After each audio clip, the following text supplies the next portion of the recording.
और अभी भारत में तो पत्नियों का बड़ा ट्रेंड चल रहा है, एक से एक खतरनाक नीले ड्रम वाली देवियां निकल रही हैं। तुमने सुना नहीं भारत की न्यूज़ों को? अभी कल नई खबर आई, सोनम, देखो तो तुम कहानियां। हमारे जैसे अविवाहित पुरुष डरने लगे। पहले लगता था अरेंज मैरिज सही है, फिर लगता था लव मैरिज सही है, अब दोनों ही बेकार लग रही। जब से ये राजा वाला कांड सुना है, बड़ा बेकार है। तो सुना आपने, लव मैरिज तो छोड़ो, अब अरेंज मैरिज से भी डर लगता है।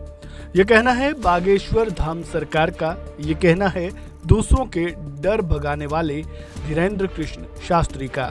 बागेश्वर बाबा की ये टिप्पणी राजा रघुवंशी हत्याकांड के बाद सामने आई है। उनका ये वीडियो सोशल मीडिया पर खूब वायरल हो रहा है, जिसमें उन्होंने लगातार हो रहे ऐसे मामलों पर कटाक्ष करते हुए पुरुषों की चिंताओं को उजागर किया है। धीरेन्द्र कृष्ण शास्त्री ही नहीं बल्कि सोशल मीडिया भी सोनम की आलोचना और तंज कसने वाली ऐसी रीलों से भरा पड़ा है, जिनमें पुरुषों पर इस हत्याकांड के नकारात्मक प्रभाव को दर्शाया गया है। वहीं बात अगर राजा रघुवंशी हत्याकांड की करें तो इंदौर के ट्रांसपोर्ट कारोबारी राजा रघुवंशी की शादी 11 मई 2025 को धूमधाम से हुई थी।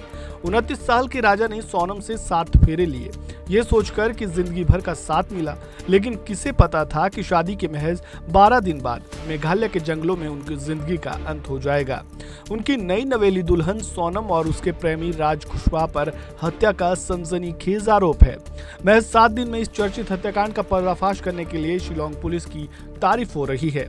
सोनम ने राजा रघुवंशी को कैसे मारा, इसे लेकर तरह तरह के दावे किए जा रहे हैं। एक दावा तो राजा का भाई सचिन ही कर रहा है, जिसमें वो कहता है कि फिल्म हमराज से प्रभावित होकर सोनम ने राजा को मारने की साजिश रची। सोनम रघुवंशी ने भी ठीक वही तरीका अपनाया था और 4 लोगों के साथ मिलकर उसने राजा की हत्या कर दी।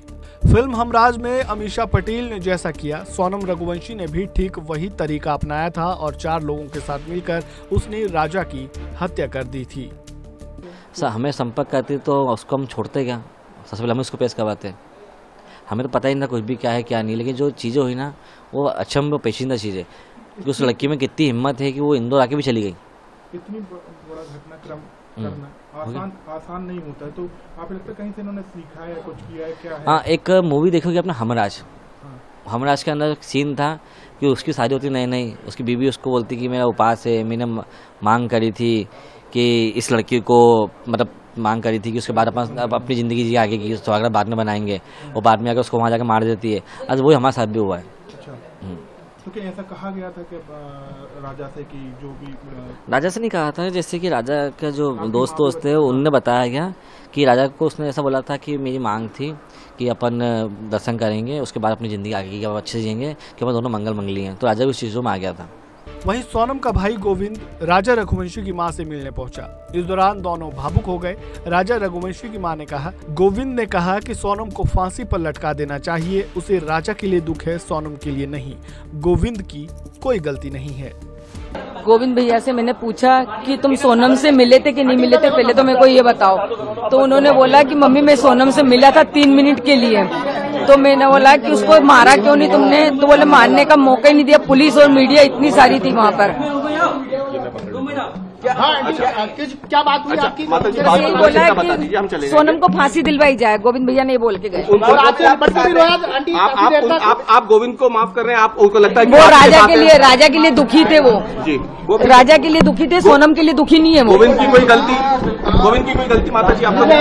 गोविंद की कोई गलती। वहीं सोनम के भाई गोविंद ने उससे रिश्ता तोड़ने तक की बात कही है। गोविंद ने कहा, हमने सोनम से सारे रिश्ते तोड़ लिए हैं। वह खुद को निर्दोष बता रही है, लेकिन हम राजा के लिए इंसाफ की लड़ाई लड़ेंगे। मेघालय पुलिस इस मामले की गहन जांच कर रही है। अब इस केस में आगे क्या होता है ये देखना अभी बाकी है। इस वीडियो में फिलहाल इतना ही। खबरों से जुड़े ताज़ा अपडेट के लिए बने रहें वन इंडिया हिंदी के साथ। धन्यवाद। Subscribe to One India and never miss an update. Download the One India app now.